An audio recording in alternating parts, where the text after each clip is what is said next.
Lord, വേഗം വരുന്ന കർത്താവായ യേശു ക്രിസ്തുവിന്റെ നാമത്തിൽ എല്ലാ വിശുദ്ധന്മാർക്കും സ്നേഹ വന്ദനം. കർത്താവിന്റെ കൃപയാൽ നമുക്ക് വീണ്ടും ഒരു ദിവസം കൂടി തന്നിരിക്കുക. ആഴ്ചയിൽ നമുക്കിങ്ങനെ 2 ദിവസം മാത്രമേ ഈ നിലയിൽ നമുക്ക് ബന്ധപ്പെടാൻ കഴിയുന്നുള്ളൂ. എല്ലാ ദിവസവും ഞങ്ങൾക്ക് മീറ്റിംഗ് ഉള്ളതുകൊണ്ട് ഇങ്ങനെയുള്ള പ്രോഗ്രാമുകൾ ഉണ്ടാകുവാൻ ഇടുവാനായിട്ട് ബുദ്ധിമുട്ടുണ്ട്. അപ്പോൾ നമ്മളൊരു കാര്യം മനസ്സിലാക്കണം, നമ്മുടെ ഈ ജീവിതയാത്രയിൽ നമുക്ക് ദൈവവചനം പഠിക്കുവാൻ ലഭിക്കുന്ന സമയങ്ങൾ വളരെ വിലപ്പെട്ടതാണ്. വളരെ ക്ഷണികമാണ് ഈ ലോകയാത്ര. അതിൽ നമ്മൾ വളരെ സൂക്ഷ്മതയുള്ളവരായിരിക്കണം. അപ്പം ഇന്നും ഞാൻ നിങ്ങളോട് പറയാൻ പോകുന്ന വിഷയം അത് നമ്മളെ സൂക്ഷിക്കുക എന്നുള്ളതാണ്. നമ്മൾ വളരെ സൂക്ഷ്മതയുള്ളവരായിരിക്കണം. എന്താണ് സൂക്ഷിക്കേണ്ടത്? അതിനെക്കുറിച്ച് ചില കാര്യങ്ങൾ ഞാൻ ഇതിനു മുൻപ് ഒരു ക്ലാസ്സിൽ, അല്ലെങ്കിൽ ഞാൻ നവംബർ 20-ാം തീയതിയുള്ള ക്ലാസ്സിലും നിങ്ങൾ സൂക്ഷിക്കണമെന്നുള്ള വിഷയത്തിൽ 4 കാര്യങ്ങൾ ഓർപ്പിക്കുകയുണ്ടായി. അത് നിങ്ങൾക്ക് ഓർമ്മയുണ്ടാവും. 1, ദൈവത്തെ മറക്കാതിരിക്കാൻ സൂക്ഷിക്കണം. 2, ദൈവത്തിന്റെ നിയമത്തെ അലക്ഷ്യമാക്കാതിരിക്കാൻ സൂക്ഷിക്കണം. 3, നിഗളിക്കാതിരിക്കാൻ സൂക്ഷിക്കണം. 4, സ്വശക്തിയിൽ പ്രശംസിക്കാതിരിക്കാൻ സൂക്ഷിക്കണം. ഈ കാര്യങ്ങൾ ഞാൻ നിങ്ങളോട് 20-ാം തീയതി നവംബർ 20-ാം തീയതിയുടെ ക്ലാസ്സിൽ നിങ്ങളോട് പങ്കുവച്ചിരുന്നു. അത് നവംബർ 20-ഉം 21-ഉം ഉള്ള ക്ലാസ്സുകളിലാണ് അത് നിങ്ങളോട് പറയാനിടയായത്. എന്നാൽ ഇന്ന് ഞാൻ നിങ്ങളോട് പറയുന്നത് നമ്മൾ സൂക്ഷിക്കണം. എന്താണ് സൂക്ഷിക്കേണ്ടത്? ഒരുപാട് കാര്യങ്ങളുണ്ട്. അതിൽ ചില കാര്യങ്ങൾ മാത്രം ഇന്ന് ഞാൻ നിങ്ങളെ ഓർപ്പിക്കാം എന്ന് വിചാരിക്കുക. അതിന് ഞാൻ ആധാരമായിട്ട് ഇന്ന് ആദ്യം വായിക്കുന്നത് മർക്കോസിന്റെ സുവിശേഷം 4-ാം അധ്യായം അതിന്റെ 24-ാം വാക്യമാണ്. അവിടെ വായിക്കുന്നത്, നിങ്ങൾ കേൾക്കുന്നത് എന്ത് എന്ന് സൂക്ഷിച്ചുകൊള്ളുവീൻ. നിങ്ങൾ കേൾക്കുന്നത് എന്ത് എന്ന് സൂക്ഷിച്ചുകൊള്ളുവീൻ. നോക്കുക, നമ്മൾ കേൾക്കുന്ന കാര്യങ്ങളെക്കുറിച്ച് നമുക്കൊരു ശരിയായ വിവേചനം ഉണ്ടായിരിക്കണം. അത് നമ്മൾ സൂക്ഷിക്കണം. പ്രത്യേകിച്ചും ദൈവത്തിന്റെ വചനം നമ്മൾ കേൾക്കുമ്പോൾ, നമ്മൾ ദൈവസേനയിലായിരുന്നു നമ്മൾ കേൾക്കുമ്പോൾ, നിങ്ങൾ കേൾക്കുന്നത് എന്ത് എന്ന് സൂക്ഷിച്ചുകൊള്ളുവീൻ. കാരണം ഇത് ലോകപ്രകാരമുള്ളൊരു കാര്യമല്ല, ഇത് ദൈവത്തിന്റെ വചനമാണ്. ആ ദൈവത്തിന്റെ വചനത്തോടുള്ള നമ്മുടെ പ്രതികരണം എങ്ങനെയായിരിക്കണം? അത് വളരെ സൂക്ഷ്മതയുണ്ട്. കാരണം ഇത് ദൈവം അരുളി ചെയ്യുന്ന കാര്യമാണ്. അപ്പോൾ അത് നമ്മൾ എങ്ങനെ കേൾക്കണം? നമുക്കറിയാം, 1 ശമൂവേലില് ശമൂവേൽ പറയുന്നുണ്ട് ദൈവത്തോട്. കാരണം ശമൂവേലിന് ദൈവത്തെ അറിഞ്ഞുകൂടായിരുന്നു. എന്നാൽ ഏലി പറഞ്ഞത് പ്രകാരം ശമൂവേല് ദൈവം വിളിച്ചപ്പോൾ അവിടെ ഏലി പറഞ്ഞു കൊടുത്തു. ഏലി ശമൂവേലിനോട്, പോയി കിടന്നുകൊള്ളുക, ഇനിയും നിന്നെ വിളിച്ചാൽ യഹോവേ അരുളി ചെയ്യണമേ, അടിയൻ കേൾക്കുന്നു എന്ന് പറഞ്ഞുകൊള്ളണമെന്ന് ഏലി ശമൂവേലിന് പറഞ്ഞു കൊടുത്തു. അതിന് പ്രകാരം അതിന്റെ 1 ശമൂവേൽ 3:10 യഹോവ വന്ന് ശമൂവേലിനെ വിളിച്ചപ്പോൾ യഹോവ വന്നു നിന്ന് മുമ്പിലത്തെ പോലെ ശമൂവേലേ ശമൂവേലേ എന്ന് വിളിച്ചു. അതിന് ശമൂവേൽ, അരുളി ചെയ്യണമേ, അടിയൻ കേൾക്കുന്നു എന്ന് പറഞ്ഞു. അരുളി ചെയ്യണമേ, അടിയൻ കേൾക്കുന്നു എന്ന് പറഞ്ഞു. അപ്പോൾ ദൈവം അരുളി ചെയ്യുന്നത് അത് കേൾക്കുവാൻ നമ്മൾ എങ്ങനെയായിരിക്കണം കേൾക്കേണ്ടത്? ലൂക്കോസിന്റെ സുവിശേഷത്തിൽ നമ്മൾ വായിക്കുന്നുണ്ട്. ലൂക്കോസ് അതിന്റെ 8-ാം അധ്യായം അതിന്റെ 18-ാം വാക്യത്തിൽ വായിക്കുന്നത്, ലൂക്കോസ് 8-ന്റെ 18-ാം വാക്യം അവിടെ വായിക്കുന്നത് ഇങ്ങനെയാണ്, ആകയാൽ നിങ്ങൾ എങ്ങനെ കേൾക്കുന്നു എന്ന് സൂക്ഷിച്ചുകൊള്ളുവിൻ. നിങ്ങൾ എങ്ങനെ കേൾക്കുന്നു? അല്ലെ, നമുക്കറിയാം, ലാസറിന്റെ ഭവനത്തിലെത്തിയ മാർത്ത വിചാരിച്ചു കർത്താവോടെ എന്ന് പറയുന്നത് ഞാൻ ജോലി ചെയ്തുകൊണ്ട് കേട്ടോളാം. എന്നാൽ മറിയ ദൈവത്തിന്റെ പാദപീഠത്തിൽ പോയിരുന്ന് ശ്രദ്ധയോടെ കേട്ടു. അവൾക്ക് ഒരേ ഒരു ധ്യാനത്തിലേ അവൾക്ക് കഴിയൂ. അത് കർത്താവ് എന്താണ് പഠിപ്പിക്കുന്നതെന്ന് വളരെ ശ്രദ്ധാപൂർവം കേൾക്കുക. എന്നാൽ മാർത്ത വിചാരിച്ചു, ഞാൻ അവർക്ക് വേണ്ടിയിട്ട് ആഹാരമൊക്കെ ഒരുക്കിക്കൊണ്ട് ഞാൻ ഇതൊക്കെ ഒരുക്കുകയും ചെയ്യാം, ദൈവം പറയുന്നത് കേൾക്കുകയും ചെയ്യാം. അങ്ങനെ ചിന്തിക്കുന്നവരുണ്ട്. നമ്മൾ എങ്ങനെയാ കേൾക്കുന്നേ? മറ്റൊരു പണി ചെയ്തുകൊണ്ട് നമുക്ക് ദൈവത്തിന്റെ വചനം കേൾക്കാൻ കഴിയുമോ? അത് വീണ്ടും വണ്ണം ഗ്രഹിക്കാൻ കഴിയുമോ? ഒരിക്കലുമില്ല. നമ്മൾ ചിന്തിക്കുക, നമ്മളിതെങ്ങനെ കേൾക്കണം? നിങ്ങൾ എങ്ങനെ കേൾക്കുന്നു? കണ്ടോ, ആ വാക്യം എത്ര ആകയാൽ നിങ്ങൾ എങ്ങനെ കേൾക്കുന്നു എന്ന് സൂക്ഷിച്ചുകൊള്ളുവീൻ. സൂക്ഷിക്കേണ്ട ഒരു കാര്യമാണ് പ്രിയമുള്ളവരെ. ഇന്ന് പലരും വചനം പഠിക്കുമ്പോൾ തന്നെ അവർക്ക് ഏകാഗ്രതയോടെ പഠിക്കുവാൻ കഴിയുന്നില്ല. നമ്മൾ എങ്ങനെ കേൾക്കണമെന്ന വ്യവസ്ഥ എന്നറിയാമോ? യേശയ്യാ പ്രവചനം അതിന്റെ 28-ാം അധ്യായം, യേശയ്യാവ് 28-ന്റെ അതിന്റെ 23-ാം വാക്യം, 28-ന്റെ 23-ാം വാക്യം ഞാൻ വായിക്കാം. ചെവി തന്ന് എന്റെ വാക്ക് കേൾപ്പിൻ, ശ്രദ്ധ വെച്ച് എന്റെ വചനം കേൾപ്പിൻ. ശ്രദ്ധിക്കണം, ചെവി തന്ന്. അപ്പം കർത്താവ് വെളിപ്പാട് പുസ്തകത്തിൽ എല്ലാ സഭയോടും സന്ദേശം പറഞ്ഞ ശേഷം അവസാനം പറയുന്നത് എന്താണ്? ആത്മാവ് സഭകളോട് പറയുന്നത് എന്തെന്ന് ചെവിയുള്ളവൻ കേൾക്കട്ടെ. ചെവിയില്ലാത്ത അപൂർവം ചിലർക്ക് ചെവിയില്ല, അത് വേറെ കാര്യം. എന്നാൽ ഇത് കേൾക്കാനുള്ള ചെവി ശ്രദ്ധിക്കുക. നമ്മുടെ ജീവിതത്തിൽ നമ്മൾ ദൈവവചനം വാസ്തവത്തിൽ ചെവി കൊടുത്ത് കേൾക്കുന്നുണ്ടോ?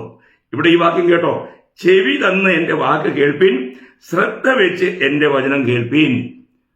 പ്രിയമുള്ളവരെ, നമ്മുടെ ജീവിതത്തിൽ എത്രയോ പ്രാവശ്യം നമ്മൾ ദൈവവചനം കേൾക്കുമ്പോൾ അതിൽ വേണ്ടുവണ്ണം ഗൗരവം കൊടുക്കാറില്ല.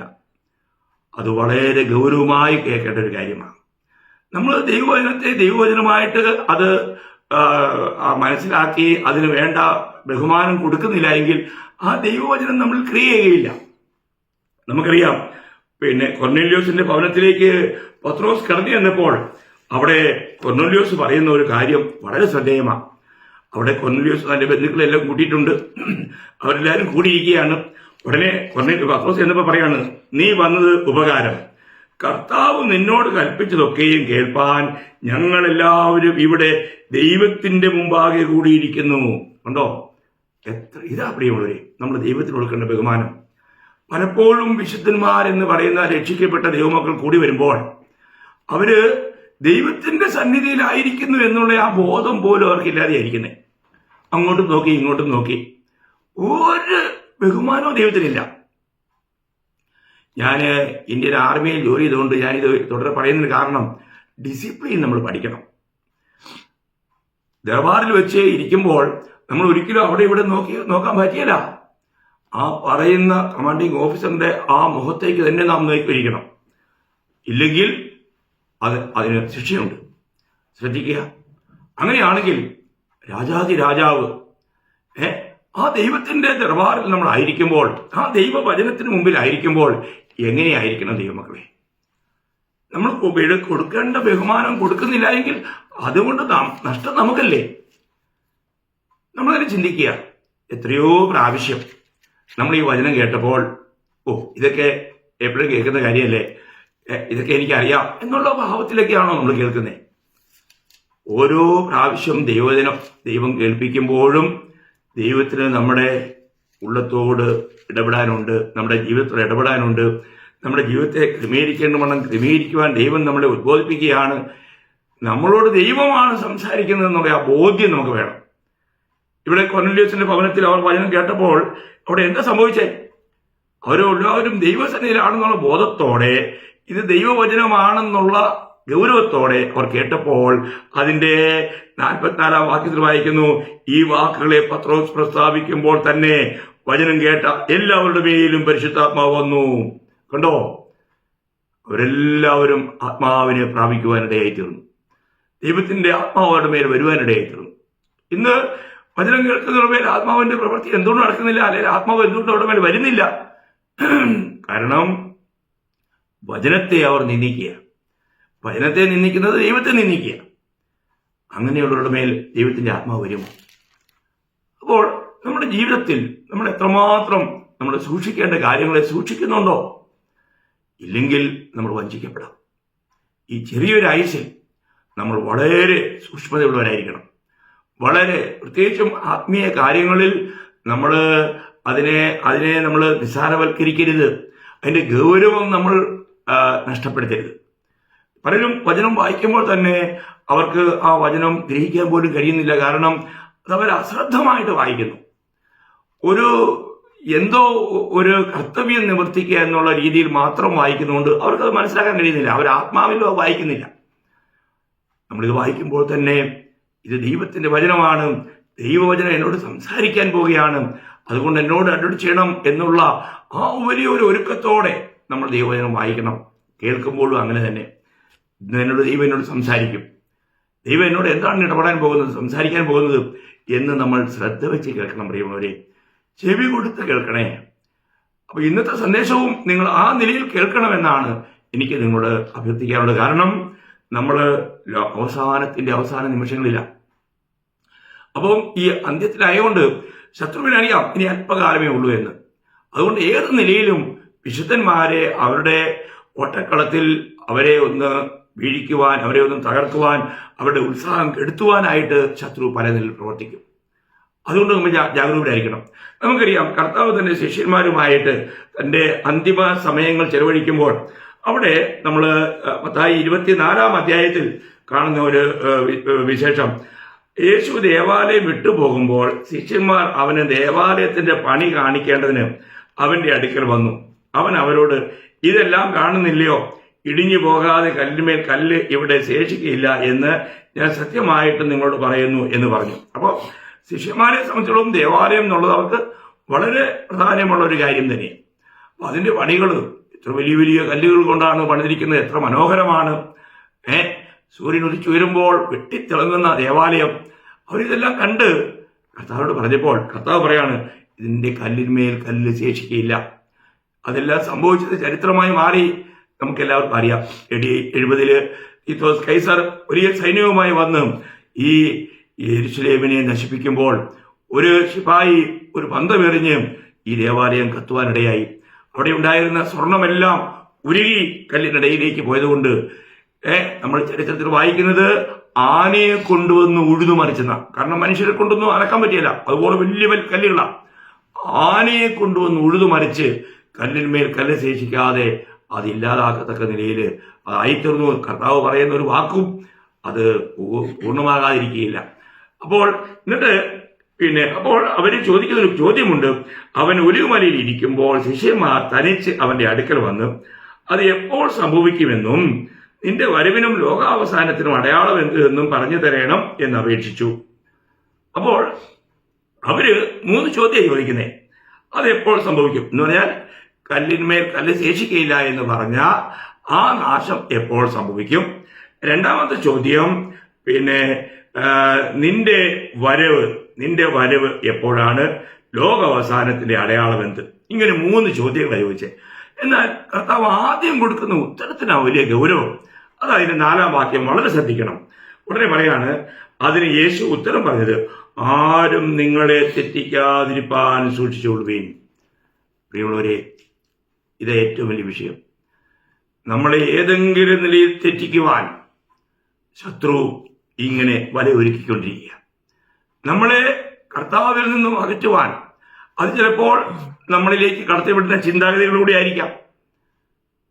നമ്മൾക്ക് നമ്മുടേതായിരിക്കുന്ന ചില പദ്ധതികളുണ്ടാവും, അത് തകരുമ്പോഴായിരിക്കാം. നമുക്കറിയാം കർത്താവിനെ ലോകത്തിന് പരിചയപ്പെടുത്താനും കർത്താവിന് വഴിയൊരുക്കുവാനും വന്ന സ്നാപക യോഹന്നാൻ ജയിലിൽ കിടക്കുമ്പോൾ ഈ കർത്താവിനെ ലോകത്തിന് പരിചയപ്പെടുത്തവനാണ്. കർത്താവിന്റെ മേൽ പരിശുദ്ധാത്മാവ് ആവുന്ന രൂപത്തിൽ ഇറങ്ങി വരുന്നത് കണ്ട് കർത്താവിനെ സാക്ഷിച്ച ഈ യോഹന്നാൻ നമുക്കറിയാം ജയിലിൽ കിടക്കുമ്പോൾ താനൊന്നിടറി, താനൊന്ന് പതറി. താൻ വിചാരിച്ചു കാണും കർത്താവ് എന്നെ പിടിപ്പിക്കുന്നു. എന്നാൽ അതൊന്നും നടന്നില്ല. അപ്പോൾ തന്റെ ശിഷ്യന്മാരെ വിട്ടിട്ട് കർത്താവിനോട് ചോദിക്കുകയാണ്, വരുവാനുള്ളവൻ നീയോ അതോ ഞങ്ങൾ മറ്റാരെങ്കിലും കാത്തിരിക്കണമെന്ന്? നോക്കണേ, കണ്ടോ, ഇടറും പ്രിയമുള്ളവരെ. ചില സന്ദർഭങ്ങളിൽ നമ്മൾ ഇടർച്ച ഉണ്ടാകാം. അപ്പോൾ കർത്താവ് പറയുന്ന ഒരു വാക്യം മത്തായി 11:6 എങ്കിൽ ഇടരാത്തവൻ ഭാഗ്യവാൻ. കർത്താവിൽ ഇടറാൻ പാടില്ല പ്രിയമുള്ളവരെ. നമ്മളെ എങ്ങനെയെങ്കിലും കർത്താവിൽ നിന്ന് അകറ്റുവാനായിട്ട് ശത്രു പരിശ്രമിക്കും. അത് ചിലപ്പോൾ വിചാരങ്ങളിലൂടെ ആയിരിക്കാം, മറ്റു മനുഷ്യരിലൂടെ ആയിരിക്കാം. അപ്പോൾ ഏതെങ്കിലും നിലയിൽ നമ്മളെ തകർക്കുവാൻ, നമ്മൾക്ക് ഇടർച്ച കൊണ്ടുവരുവാൻ ശത്രു ശ്രമിക്കും. അത് ചിലപ്പോൾ നമ്മുടെ മിത്രങ്ങളിലൂടെ ആയിരിക്കാം, ബന്ധുക്കളിലൂടെ ആയിരിക്കാം, ശത്രുക്കളിലൂടെ ആയിരിക്കാം, അയൽവാസികളിലൂടെ ആയിരിക്കാം, സ്നേഹിതരിലൂടെ ആയിരിക്കാം. എന്നാൽ അവിടെയെല്ലാം നാം വളരെ സൂക്ഷ്മതയുള്ളവരായിരിക്കണം. നമ്മൾ സൂക്ഷിക്കണം. ഞാൻ കർത്താവിൽ തന്നെയാണോ? കർത്താവ് ഞാനുമായിട്ടുള്ള ബന്ധത്തിന് എന്തെങ്കിലും ഉരച്ചിൽ വന്നിട്ടുണ്ടോ? കർത്താവ് എൻ്റെ ജീവിതത്തിലൂടെ പ്രസാദിക്കുന്നുണ്ടോ? ഇത് നമ്മൾ മനസ്സിലാക്കണം. നമ്മൾ ഇടറാവുന്ന, വീഴാവുന്ന, അതല്ലേ നിൽക്കുന്നതെന്ന് തോന്നുന്നവർ വീഴാതിരിക്കാൻ നോക്കിക്കൊള്ളട്ടെ. 1 കൊരിന്ത്യർ 10:12 നിങ്ങൾക്കൊക്കെ അറിയാം. ഞാൻ എല്ലാ വാക്യവും എടുത്ത് വായിപ്പിക്കുന്നില്ല. എന്നാൽ നമ്മൾ മനസ്സിലാക്കണം, നമുക്ക് നമ്മുടെ ജീവിതത്തിൽ കടന്നു വരുന്ന ഏത് പ്രതികൂലത്തെയും അഭിമുഖീകരിക്കുവാനായിട്ടുള്ള ഒരു ഒരുക്കം നമുക്കുണ്ടായിരിക്കണം. അതാണ് കർത്താവ് പറയുന്നത്. അപ്പോൾ നിങ്ങൾ എന്ത് ചെയ്യണം? നിങ്ങളെ തെറ്റിക്കുന്നവരുണ്ട്, ഈ തെറ്റിക്കുന്നവരെ തെറ്റിക്കാതിരിപ്പാൻ സൂക്ഷിച്ചുകൊള്ളുവിൻ. കാരണം നമ്മുടെ ജീവിതത്തിൽ എങ്ങനെയെങ്കിലും, കാരണം നമുക്കറിയാം, അവിടെ മത്തായിയുടെ സുവിശേഷം 7-ാം അധ്യായം അതിന്റെ 15-ാം വാക്യത്തിൽ വായിക്കുമ്പോൾ 7:15 കള്ളപ്രവാചകന്മാരെ സൂക്ഷിച്ചുകൊള്ളുവിൻ, അവർ ആടുകളുടെ വേഷം പൂണ്ട് നിങ്ങളുടെ അടുക്കൽ വരുന്നു, അകമയോ കടിച്ചു കയറുന്ന ചെന്നായ്ക്കളാകുന്നു. കണ്ടോ? അപ്പോൾ കള്ളപ്രവാചകന്മാർ, ദുരുപദേഷ്ടാക്കന്മാർ, ഇവരെയൊക്കെ നമ്മൾ തിരിച്ചറിയണം, നാം സൂക്ഷിക്കണം. അവരെ നാം സൂക്ഷിക്കുന്നില്ല എങ്കിൽ നമ്മൾ വഞ്ചിക്കപ്പെടാം. ഇന്ന് അങ്ങനെയുള്ള എത്രയോ ഈ ദുഷ്ടത കൊണ്ട് എത്രയോ വേലകൾ പോലും തകർന്നു പോകുന്നു. ചിന്തിക്കുക, അവര് വെറും ആടുകളുടെ വേഷം ധരിച്ചവരാ. അത് ഈ അന്ത്യകാലത്തിന്റെ ഒരു ലക്ഷണമാണ്. കാരണം എങ്ങനെയെങ്കിലും നമുക്കറിയാമല്ലോ, ഈ അന്ത്യകാലത്തിന്റെ കാര്യങ്ങളെക്കുറിച്ച് പറഞ്ഞു വരുമ്പോൾ കർത്താവ് മത്തായി 24:24 പ്രത്യേകം എടുത്തു പറയുന്ന ഒരു കാര്യമുണ്ട്. എന്താണെന്നറിയാമോ? കള്ളക്രിസ്തുക്കളും കള്ളപ്രവാചകന്മാരും എഴുന്നേറ്റ് കഴിയുമെങ്കിൽ വൃതന്മാരെയും തെറ്റിപ്പാനായി വലിയ അടയാളങ്ങളും അത്ഭുതങ്ങളും കാണിക്കും. അല്ല, എന്നാൽ ശരിയല്ലേ? ഇന്നും അങ്ങനെയുള്ള ചില വീരന്മാർ എഴുന്നേറ്റിട്ടില്ലേ? അനേക അത്ഭുതങ്ങളും അടയാളങ്ങളും നടക്കുന്നതായിട്ട് പറഞ്ഞുകൊണ്ട് വരുത്തി വെച്ചുകൊണ്ട് അനേക വിശുദ്ധന്മാർ ദൈവവചനത്തിന്റെ ശരിയായിരിക്കുന്ന ആ പരിജ്ഞാനമില്ലാത്തവർ തെറ്റിപ്പോയിക്കൊണ്ടിരിക്കുക. നമ്മൾ ചിന്തിക്കണം. ഇന്ന് ദാനത്തിന്റെ പിന്നാലെ, ദാനത്തെ കുറിച്ച് പ്രശംസിച്ചുകൊണ്ട് ഇന്ന് ചിലരുടെ പ്രസംഗ വിഷയം മുഴുവനും ഈ അത്ഭുതങ്ങളും അടയാളങ്ങളും അന്യഭാഷയും പ്രവചനവും ഒക്കെയാണ്. നമ്മളൊരു കാര്യം മനസ്സിലാക്കണം ദൈവമക്കളെ, കർത്താവിന്റെ വചനം പറയുന്നു, ഏത് നിലയിലും നമ്മളെ വഞ്ചിക്കുവാൻ ദാതാവിനേക്കാൾ അധികം ദാനങ്ങളിലേക്ക് അവരുടെ ആകർഷണം കൊണ്ടുപോവുകയാണ്. കർത്താവിൽ നിന്ന് അകറ്റുന്ന ചില പ്രവൃത്തികൾ ഉപായ രൂപത്തിലാണ് അവർ ചെയ്യുന്നത്. അത് പൗലോസ് പ്രത്യേകിച്ചും എടുത്തു പറയുന്നുണ്ട്. 2 കൊരിന്ത്യർ 11-ാം അധ്യായം നിങ്ങൾക്ക് അത് നല്ല പരിചയമുണ്ടായിരിക്കും. 11-ാം അധ്യായം അതിന്റെ 13 മുതൽ 15 വരെയുള്ള വാക്യം വായിക്കുമ്പോൾ, ഇങ്ങനെയുള്ളവർ കള്ള അപ്പോസ്തലന്മാർ, കപട വേലക്കാർ, ക്രിസ്തുവിന്റെ അപ്പോസ്തലന്മാരുടെ വേഷം ധരിക്കുന്നവരത്രേ. അത് ആശ്ചര്യവുമല്ല, സാത്താൻ താനും വെളിച്ചദൂതന്റെ വേഷം ധരിക്കുന്നുവല്ലോ. ആകയാൽ അവന്റെ ശുശ്രൂഷകന്മാർ നീതിയുടെ ശുശ്രൂഷക്കാരുടെ വേഷം ധരിച്ചാൽ അതിശയമല്ല, അവരുടെ അവസാനം അവരുടെ പ്രവൃത്തികൾക്കൊത്തതായിരിക്കും. കണ്ടോ? നമ്മൾ ചിന്തിക്കുക, പേരിനും പ്രശസ്തിക്കും വേണ്ടിയിട്ട് കള്ളം പറഞ്ഞ് മനുഷ്യനെ വഞ്ചിക്കുന്ന ഒരു ഭയങ്കര ആത്മീയത നടിച്ചുകൊണ്ട് അഭിനയിച്ചുകൊണ്ട് അങ്ങനെയുള്ള പ്രവർത്തനങ്ങൾ ഇന്ന് വളരെ വർദ്ധിക്കുന്നത് കൊണ്ട് എത്രയോ വിശുദ്ധന്മാർ ദൈവവചനത്തോട് അധികം അറിവില്ലാത്ത, അതിനെ തിരിച്ചറിയാത്ത അനേക നല്ല ആൾക്കാർ പോലും തെറ്റിപ്പോയിക്കൊണ്ടിരിക്കുക. അപ്പോൾ ഇവിടെ നമ്മളെ വളരെ സൂക്ഷിക്കുവാനുള്ള കാര്യം കർത്താവ് എടുത്തു പറയുകയാണ്. മറ്റൊരു കാര്യം കർത്താവ് എടുത്തു പറഞ്ഞത് മത്തായിയുടെ സുവിശേഷം 6-ാം അധ്യായം അതിന്റെ 1-ാം വാക്യമാണ്. നമ്മൾ ഇന്ന് അറിഞ്ഞോ അറിയാതെയോ പലരും ഇങ്ങനെയുള്ള കാര്യങ്ങളിലേക്ക് തെറ്റിപ്പോകുന്നത് കൊണ്ട് ഒന്ന് ഓർപ്പിക്കുമെന്ന് മാത്രമേ ഉള്ളൂ. മനുഷ്യർ കാണേണ്ടതിന് നിങ്ങളുടെ നീതിയെ അവരുടെ മുമ്പിൽ ചെയ്യാതിരിപ്പാൻ സൂക്ഷിപ്പിൻ, അല്ലാഞ്ഞാൽ സ്വർഗത്തിലുള്ള നിങ്ങളുടെ പിതാവിന്റെ പക്കൽ നിങ്ങൾക്ക് പ്രതിഫലമില്ല.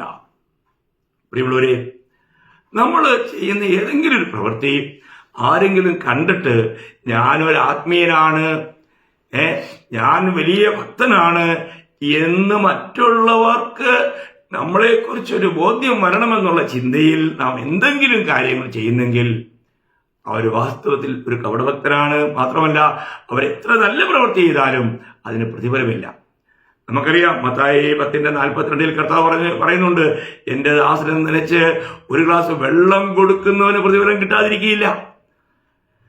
ഒരു ഗ്ലാസ് വെള്ളം കൊടുക്കുന്നവന് പ്രതിഫലം ഉണ്ടെങ്കിൽ നമ്മൾ ചെയ്ത വലിയ വലിയ നല്ല നല്ല കാര്യങ്ങൾ മറ്റുള്ളവർ കണ്ട് എന്നെ ഒരു ഭക്തനായി, ഞാൻ വലിയ നല്ല പ്രവൃത്തി ചെയ്യുന്നവനായി കാണണമെന്നുള്ള ആഗ്രഹത്തിൽ നമ്മൾ അതിനെ ഒന്ന് ഷോ ചെയ്യുന്നുവെങ്കിൽ അതിന് പ്രതിഫലമില്ലാകും. നമ്മളത് സൂക്ഷിക്കണം. നമ്മൾ വലിയ വലിയ പ്രവൃത്തികളൊക്കെ നമ്മൾ ചെയ്ത് കാണും. അപ്പോൾ നമുക്ക് തന്നെ നമ്മുടെ ഉള്ളിൽ ഞാൻ ഇങ്ങനെയൊക്കെ ചെയ്യുന്ന കാര്യങ്ങൾ 10 പേര് അറിഞ്ഞില്ലെങ്കിൽ എങ്ങനെയാ, അത് 10 പേരൊന്ന് അറിഞ്ഞോട്ടെ എന്ന് വിചാരിച്ച് ചിലപ്പോൾ നമ്മളത് മറ്റുള്ളവരോട് പറയാനോ അല്ലെങ്കിൽ അതിനെക്കുറിച്ച് ഒരു ചെറിയ സാക്ഷ്യമെന്ന നിലയിൽ ചിലപ്പോൾ നമ്മൾ സാക്ഷ്യപ്പെടുത്താനോ ഒക്കെ സാധ്യതയുണ്ട്. അപ്പോൾ കർത്താവ് പറയാണ്, അങ്ങനെ നിങ്ങളുടെ സ്വർഗീയ പിതാവിന്റെ പക്കൽ പ്രതിഫലം നഷ്ടപ്പെടുന്ന ഒരു പ്രവൃത്തി നീ ചെയ്യരുത്. മറ്റുള്ള മുമ്പിൽ നീ നിന്നെ തന്നെ ഒരു നീതിമാനായി, ഒരു ഭക്തനായി, ഒരു നല്ല വ്യക്തിയായി കാണിക്കുവാൻ നീ ആഗ്രഹിക്കരുത്. ഇതിലൊക്കെ ഒരുപാട് വിശുദ്ധന്മാർ തെറ്റിപ്പോകാറുണ്ട്. നമ്മൾ സൂക്ഷിക്കണം പ്രിയമുള്ളവരെ. നമ്മൾ ചെയ്യുന്ന ഏത് കാര്യത്തിലും കർത്താവിന് മാത്രം മഹത്വം ഉണ്ടാകണം, കർത്താവ് മാത്രം പ്രശംസിക്കപ്പെടണം. അല്ലാതെ നമുക്കൊരു പ്രശംസ ലഭിക്കുന്ന ഒരു പ്രവൃത്തിയിലേക്ക് നാം ഒരിക്കലും പോകാൻ പാടില്ല. അല്ലെങ്കിൽ നമ്മുടെ പ്രതിഫലത്തെ നമ്മൾ നഷ്ടമാക്കുക. ആ കാര്യത്തെ നമ്മൾ സൂക്ഷിക്കണം. തീമോഥെയോസ് എന്ന് പറയുമ്പോൾ പൗലോസ് പറയുന്ന ഒരു കാര്യം, അത് വിശുദ്ധന്മാർക്ക് വളരെ ശ്രദ്ധിക്കേണ്ട ഒരു കാര്യമാണ്. 1 തിമോത്തി 4-ാം അധ്യായം, അതിന്റെ 1 തിമോത്തി 4-ന്റെ 16-ാം വാക്യമാണ് ഇപ്പോൾ വായിക്കുന്നത്. നിന്നെ തന്നെയും ഉപദേശത്തെയും സൂക്ഷിച്ചുകൊള്ളുക. അപ്പം നിന്നെയും ഉപദേശത്തെയും സൂക്ഷിക്കണം. അത് വളരെ കാര്യമല്ലേ പ്രിയമുള്ളവരെ? നമ്മളെ തന്നെ സൂക്ഷിക്കണ്ടേ? ഉപദേശം നമ്മൾ സൂക്ഷിക്കണം. നമ്മൾ പറയുന്ന ഉപദേശം അത് ദൈവത്തിന്റെ പഥ്യവചനമായിരിക്കണം. അത് 2 തിമോത്തിയോസിന്റെ 4-ാം അധ്യായത്തിൽ പറയുന്നുണ്ട്, നീയോ സകലത്തിലും നിർമ്മതനായിരിക്കുക. 2 തിമോത്തി 4-5. നീയോ സകലത്തിലും നിർമ്മതനായിരിക്കുക, കഷ്ടം സഹിക്കുക, സുവിശേഷകന്റെ പ്രവൃത്തി ചെയ്യുക, നിന്റെ ശുശ്രൂഷ നിറപടിയായി നിവർത്തിക്കുക. കണ്ടോ, എത്ര അനുഗ്രഹിക്കപ്പെട്ട കാര്യമാണ്. അതിന്റെ 2-ാം വാക്യത്തിൽ വചനം പ്രസംഗിക്കുക, സമയത്തിലും അസമയത്തിലും ഒരുങ്ങി നിൽക്കുക, സകല ദീർഘക്ഷമയോടും ഉപദേശത്തോടും കൂടെ സാഹസിക്കുക, തർജ്ജനം ചെയ്യുക, പ്രബോധിപ്പിക്കുക. നോക്കുക, ഒരു ദൈവദാസന്റെ കർത്തവ്യത്തിലും അവർ വഞ്ചിക്കപ്പെടാം. നിന്റെ തന്നെയും ഉപദേശത്തെയും. നമുക്കറിയാം, കർത്താവ് ഈ ലോകത്തിലായിരുന്നപ്പോൾ ശാസ്ത്രിമാരെയും പരീക്ഷന്മാരെയും തുടർമാനമായി ശാസിക്കുന്നത് നമുക്ക് കാണാൻ കഴിയും. മത്തായിയുടെ സുവിശേഷം 16-ാം അധ്യായത്തിൽ ശിഷ്യന്മാരെ അതിലെടുത്ത് പ്രത്യേകം പറയുന്നുണ്ട്. അതിന്റെ 16-ന്റെ 6-ാം വാക്യം, എന്നാൽ യേശു അവരോട് നോക്കുവിൻ, പരീക്ഷന്മാരുടെയും സദൂക്യരുടെയും പുളിച്ച മാവ് സൂക്ഷിച്ചുകൊള്ളുവിൻ. നോക്കണം, എന്താ ഈ പുളിച്ച മാവ്? ആ പുളിച്ച മാവ് എന്നുള്ളത് അതിന്റെ 12-ാം വാക്യത്തിൽ, അങ്ങനെ അപ്പത്തിന്റെ പുളിച്ച മാവല്ല, പരീക്ഷന്മാരുടെയും സദൂക്യരുടെയും ഉപദേശമത്രയെ സൂക്ഷിച്ചുകൊള്ളുവാൻ അവൻ പറഞ്ഞു എന്ന് അവർ ഗ്രഹിച്ചു. അപ്പോൾ ഉപദേശത്തിൽ പുളിപ്പ്, കപടത, വഞ്ചന, ഇന്ന് അങ്ങനെ എന്തെല്ലാം ഉപദേശങ്ങളാണ് പ്രിയമുള്ളവരെ. സത്യവചനത്തെ മാട്ടിക്കോട്ടി കളയുന്ന അനേക ഉപദേശങ്ങളുള്ള ഒരു സമയത്താണ് നമ്മൾ ജീവിക്കുന്നത്. അതുകൊണ്ട് നമ്മൾ വളരെ ജാഗരൂകരായിരിക്കണം. ദൈവത്തിന്റെ കൃപയിൽ വന്നാൽ, നമ്മൾ രക്ഷിക്കപ്പെട്ട് കഴിഞ്ഞാൽ നമ്മൾ ഉപദേശം പഠിക്കണം. അത് നമ്മുടെ ജീവിതത്തിൽ പ്രായോഗികമാക്കണം. സത്യവചനത്തെ നമ്മൾ മുറുകെ പിടിക്കുവാനായിട്ട്, കർത്താവിന്റെ ഉപദേശത്തെ മുറുകെ പിടിക്കുവാൻ, അപ്പോസ്തലന്മാരോട് ലഭിച്ചിരിക്കുന്ന ഉപദേശത്തെ മുറുകെ പിടിക്കുവാൻ നമ്മൾ ഉത്സാഹിക്കണം. അതിൽ നമ്മളെ വീഴിക്കുവാൻ, ആ ഉപദേശ വിഷയങ്ങളിൽ അജ്ഞരായിരിക്കുന്നവരെ വളരെ വേഗത്തിൽ വീഴിക്കുവാനായിട്ട് അനേകർക്ക് ഇന്ന് ശത്രുവിന് കഴിയും. അങ്ങനെ അനേകർ വീഴുന്നുണ്ട്, നശിക്കുന്നുണ്ട്. അതുകൊണ്ട് തന്നെ നമുക്ക് ലഭിച്ചിരിക്കുന്ന ഓരോ കർത്താവിന്റെ ദാസന്മാരും, കർത്താവ് തന്നിരിക്കുന്ന ആളുകൾക്ക് ഉപദേശ വിഷയങ്ങളിൽ അവരെ നിപുണരാക്കി തീർക്കുക എന്നുള്ളത് ഒരു വലിയ കർത്തവ്യമാണ്. അപ്പോൾ അവർ ഉപദേശം പഠിക്കണം. അപ്പൊ നിങ്ങൾ ഇവിടെ തിമോഥെയോസിനോട് പറയാണ്, നിന്നെ തന്നെയും ഉപദേശത്തെയും നീ സൂക്ഷിക്കണം. ആ സൂക്ഷ്മത നമ്മളിൽ ഉണ്ടാകണം. മറ്റൊരു കാര്യം പറഞ്ഞു കഴിഞ്ഞാൽ, നമ്മൾ എത്തിയിരിക്കുന്ന ഈ സമയത്തെ മനസ്സിലാക്കി നാം കർത്താവിന്റെ വരവിന്റെ ഏറ്റവും അടുത്തുള്ള സമയത്താണ്. നമ്മൾ മർക്കോസ് അതിന്റെ 13-ാം അധ്യായം അതിന്റെ 33-ാം വാക്യം വായിക്കുമ്പോൾ, മർക്കോസ് അതിന്റെ 13-ാം അധ്യായം 33-ാം വാക്യം, ആ കാലം എപ്പോഴെന്ന് നിങ്ങൾ അറിയായതുകൊണ്ട് സൂക്ഷിച്ചുകൊള്ളുവിൻ, ഉണർന്നും പ്രാർത്ഥിച്ചും കൊണ്ടിരിപ്പിൻ എന്ന് പറഞ്ഞാല് കർത്താവിന്റെ വരവിനെ കുറിച്ചുള്ള കാര്യമാണ്. കർത്താവിന്റെ വരവിൻ നാളുകളിൽ സംഭവിക്കുന്നത് അതിനെക്കുറിച്ച് ലൂക്കോസ് ഇച്ചിനോട് വിശദമായിട്ട് പറയുന്നുണ്ട്. ലൂക്കോസിന്റെ സുവിശേഷം അതിന്റെ 21-ാം അധ്യായം 34 മുതൽ 36 വരെയുള്ള വാക്യങ്ങൾ ഞാൻ വായിക്കാം. നിങ്ങളുടെ ഹൃദയം അതിഭക്ഷണത്താലും മദ്യപാനത്താലും ഉപജീവന ചിന്തകളാലും ഭാരപ്പെട്ടിട്ട് ആ ദിവസം നിങ്ങൾക്ക് പെട്ടെന്ന് കണി പോലെ വരാതിരിപ്പാൻ സൂക്ഷിച്ചുകൊള്ളുവിൻ. അത് സർവ്വഭൂതലത്തിലും വസിക്കുന്ന ഏവർക്കും വരും. ആകയാൽ ഈ സംഭവിപ്പാനുള്ള എല്ലാത്തിൽ നിന്നും ഒഴിഞ്ഞു പോകുവാനും മനുഷ്യപുത്രന് മുമ്പിൽ നിൽപ്പാനും പ്രാപ്തരാകേണ്ടതിന് സദാകാലവും ഉണർന്നും പ്രാർത്ഥിച്ചുകൊണ്ടിരിപ്പിൻ. കണ്ടോ? അപ്പോൾ നമ്മൾ ഏത് നിലയിലാണ് നമ്മളെ സൂക്ഷിക്കേണ്ടത്? കർത്താവുമായിട്ടുള്ള ആ ബന്ധത്തിൽ. പ്രാർത്ഥനാ ജീവിതം എപ്പോഴും കർത്താവുമായിട്ടുള്ള നമ്മുടെ അടുത്ത ബന്ധത്തെ കാണിക്കുന്നത്. അപ്പോൾ ഈ കാര്യത്തിൽ നമ്മൾ ഉത്സുകരായിരിക്കണം പ്രിയമുള്ളവരെ. ഇന്ന് അനേകർക്കും അതിഭക്ഷണം, ഇന്ന് മദ്യപാനം, ഉപജീവന ചിന്ത, ഈ 3 കാര്യങ്ങളിൽ കൊടുക്കുകയാണ് പിശാച്. ഇന്നെല്ലാം നമുക്കറിയാം, ആൾക്കാർക്ക് ആഹാരമൊന്നും ഉണ്ടാക്കാൻ പോലും ആഗ്രഹമില്ല. ഫാസ്റ്റ് ഫുഡ് എന്നും പറഞ്ഞുകൊണ്ട് എല്ലാം കിട്ടുമല്ലോ. ഒന്ന് ബുക്ക് ചെയ്താൽ പോരെ, എല്ലാം ഇങ്ങ് വരികയല്ലേ. മനുഷ്യനെ ഏതെങ്കിലും നിലയിൽ ഈ ലോകത്തിൻ്റെതായ ആഡംബര ജീവിതങ്ങളിലേക്ക് വീഴ്ചുകൊണ്ട് ദൈവത്തിന്റെ കൃപയിൽ നിന്നും അകറ്റുവാൻ ശത്രു ശ്രമിച്ചുകൊണ്ടിരിക്കുക. നമ്മൾ ശ്രദ്ധിക്കണം. നമ്മുടെ ഓരോ ചെറിയ കാര്യങ്ങളിൽ പോലും കർത്താവിന് വളരെ ശ്രദ്ധയുണ്ട് പ്രിയമുള്ളവരെ. പ്രത്യേകിച്ചും നമ്മൾ കർത്താവിന്റെ വരവിനോട് ഏറ്റവും അടുത്തിരിക്കുക.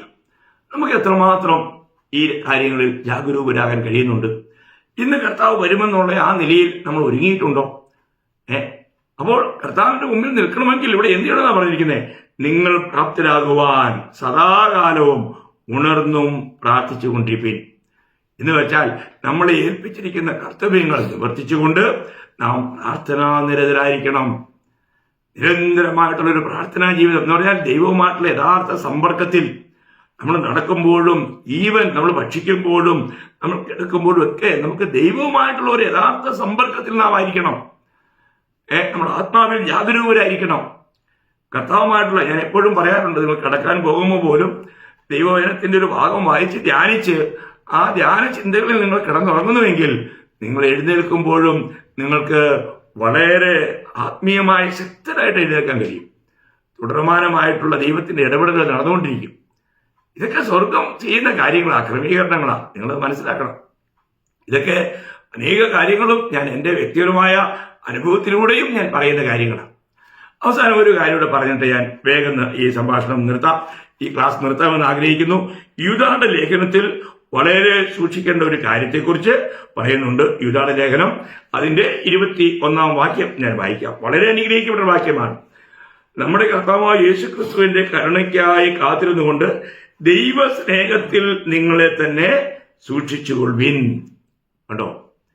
നമ്മള് ദൈവസ്നേഹത്തിൽ വസിക്കുന്നവരായിരിക്കണം. നമ്മൾ ദൈവസ്നേഹത്തിൽ നമ്മളെ തന്നെ സൂക്ഷിക്കണം.